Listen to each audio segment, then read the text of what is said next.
Welcome to our channel. Today we how to authenticate Plaid link tokens in Android apps step by step clearly. To authenticate Plaid link tokens in Android apps, follow these steps carefully. Begin by integrating the Plaid SDK into your Android project. Ensure that you have the necessary permissions in your Android manifest.xml file to access the internet. Next, initialize the Plaid client in your application. Configure the Plaid client with your client ID and secret key. Create a method to launch the Plaid link flow from your activity. In that method, set up a new link token with the required parameters. Call the Plaid API to generate a link token. Once you have the link token, pass it to the Plaid link SDK for initialization. Implement a callback to listen for the results from the Plaid link flow. Handle the onSuccess callback to retrieve the public token.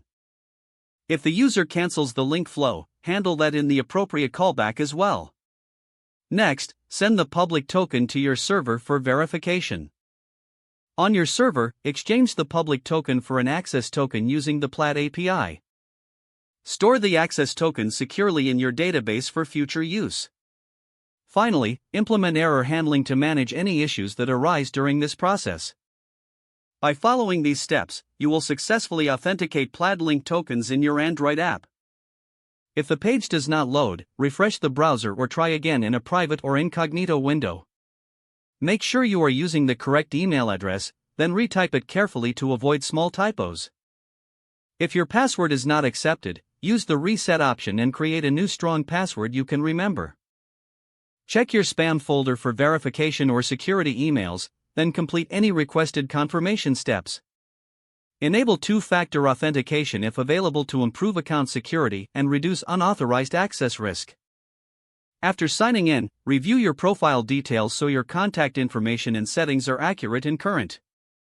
If you see an error message, note it down and try again after restarting your device and internet connection.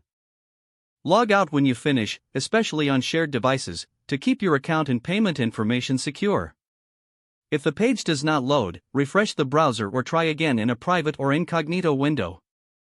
Make sure you are using the correct email address, then retype it carefully to avoid small typos. If your password is not accepted, use the reset option and create a new strong password you can remember. Don't forget to like this video and subscribe to our channel for more step-by-step tech guides.